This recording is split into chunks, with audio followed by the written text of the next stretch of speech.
Hey guys, Mr. V over here, doing a book review today for The Blade Itself by Joe Abercrombie. Before I get into my book review, I want you to know that I try to do a spoiler-free book review. So let's get into the book review today for The Blade Itself by Joe Abercrombie. Now, this is a fictional book, and I can't really even say much about the book. You can read the description online, but I can't say much about the book because it's kind of difficult to summarize what the book will be about. This is book one in the First Law Trilogy. And the beginning sets the tone for the book immediately. Like you can tell that it's going to be dark based off the setting and the people. Because like one of the chapters, there's someone in the woods fighting like crazy. In a different chapter, there is a different person being tortured in a chamber. And you can just tell that it's going to be a dark book. But for the true story of the book, I'd say you have to be patient because it takes time for the story to really get going and for you to really become familiar with everything because there are a lot of things that happen in between, and there's a lot of action, and sometimes a lot of action. But the true story takes some time, because people online even said that book one can only be seen as like a setup for the rest of the series, and I can see why they say that based off of how they're building the like world, but also how he does a lot of character building because you get a really good sense of who these characters are. You follow a few different characters and you jump back and forth between them, between each character has like different chapters, and you continue to do that throughout the whole book. There's a lot of different characters that you get to know. That it's tough to even say who is the main character. A lot of people would say it's probably Logan, but even online there's some debate about who is the main characters because there are many main characters. Not just characters, but I'm talking about like main characters that you are following.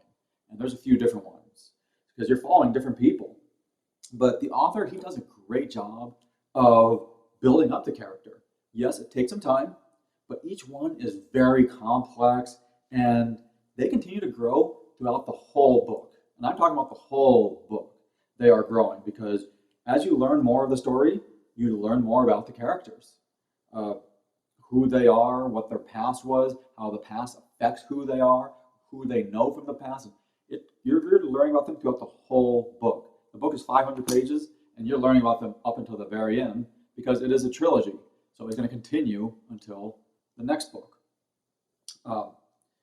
But each character was very interesting because each character is very different, and they are all like complex, but they also all have their like fun elements about them, which made it a lot of fun to learn who they are and why they are the way they are. And I really enjoyed learning about all of the characters. There are some characters that I think are meant to be somewhat annoying because there are some characters you don't like as much, even when I read other people online, but I think it's meant to be that way. But it's fun following that character at times and seeing what they are. Now, as for the story, I said it's very difficult to say what the story is about because it's a fairly complex story to really say what it's about because throughout the book, a lot of things happen, but you are just like following characters in the book. And I told you that you get to learn a lot about who each character is, that he develops them very well, and there's a lot of jumping back and forth on chapters, I mean.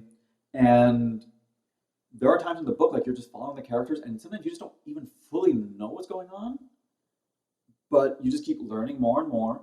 And it's almost like life, you just keep learning more and more, and then you learn more parts, and then more characters introduced, and you just learn, and then the story starts to become a little bigger. It becomes a little more sense. The story starts to make a little more sense as you read more parts and you learn more parts, more characters introduced. And sometimes you'll even see that a character got introduced and that like they knew another character from before, yet they don't like each other, but they don't say why.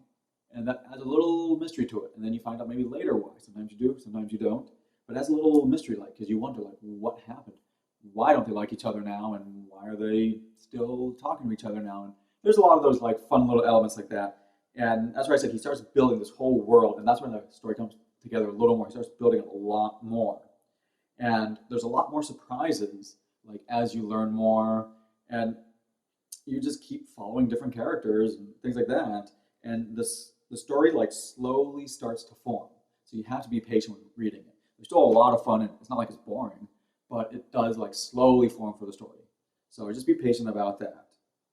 And one thing the book does for a storyline, I could say, not really a storyline, it's tough to say for the storyline, but you get like an interesting, almost like behind the scenes looks into politics. Because in the book, there's something called councils, which is basically it's very similar to a government, and like people are trying to see like how can they gain control of that council, because some of the characters are the type that they will like take advantage of anything, any way they can, and they're very shady characters. How do they get more power? And you just see the behind the scenes like manipulation and what they will do, how they eliminate their enemies through shady means. That doesn't mean always killing someone. Sometimes it can be framing them for something. They can get phony confessions.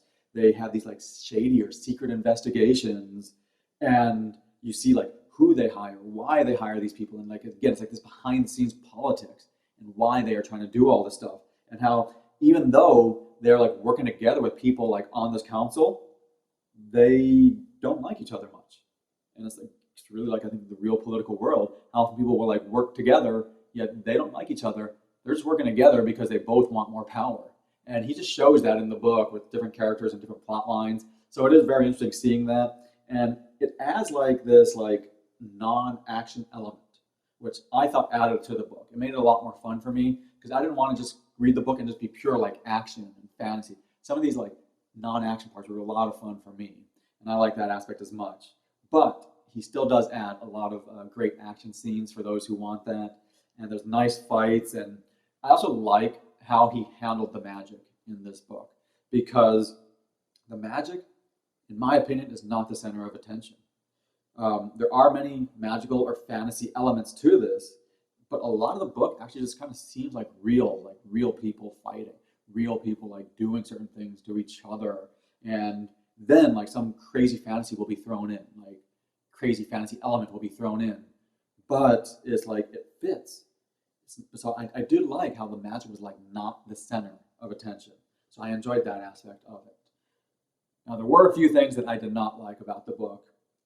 One of them was I felt the pacing was uneven, because sometimes like so much would happen and almost felt like overwhelming with how much would happen, and then other parts it was like nothing was happening and it felt like it was dragging sometimes. So and it's not horrible, but it just felt very uneven. But one of the main things I didn't like was I did not build a connection with any of the characters. He developed the characters very well, but I didn't build a connection with any of them. So I didn't really care what happened to the characters. I didn't care if they were going to get killed or if they didn't succeed. And then I was not rooting for or against anyone. You know, some are supposed to be seen, I think, as evil.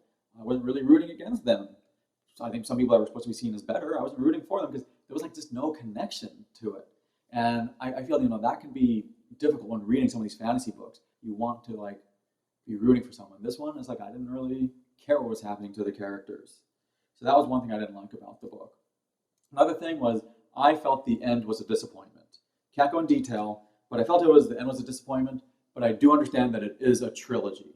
You know, it was meant to be a trilogy. It is a trilogy. So I can find out like why it ends the way it is in the next book. Like I can find out why it ended that way. And I will continue to book two. I enjoyed the book enough that I will continue to book two. If you are considering reading this though, I would give you a few things based off what I said already, but just to summarize, you know, there is not really a major plot. A lot of things happen in this book. There are still a lot of events that happen, but I would say there's no like really big plot that you're aware of for a while. And a lot of times you're just following the characters, and he's really building the characters up, and he's setting up for the series. And I can see that he's setting up for the whole series.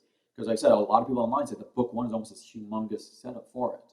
Others say it's not. I still say it is a huge setup, but it can still be an enjoyable setup for the whole series. So you just want to be aware of that if you are considering it.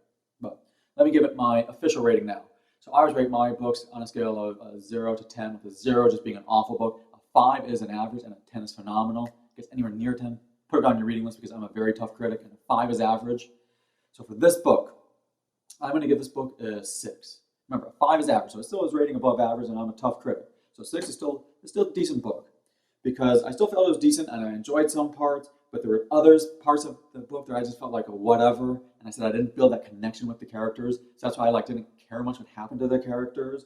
But I definitely enjoyed the book enough to move on that I will be reading book 2 because I want to see how it continues. So I still enjoyed the book enough, and I can definitely see that a lot of people who enjoy fantasy will still enjoy this book. But if you guys enjoyed the book review today, make sure you hit the subscribe button because I always upload multiple different book reviews. If you have any comments, you have any questions, post it in the comment section below because I always love hearing your opinion. But thank you for watching my book review today. This is Mr. V. Go enjoy.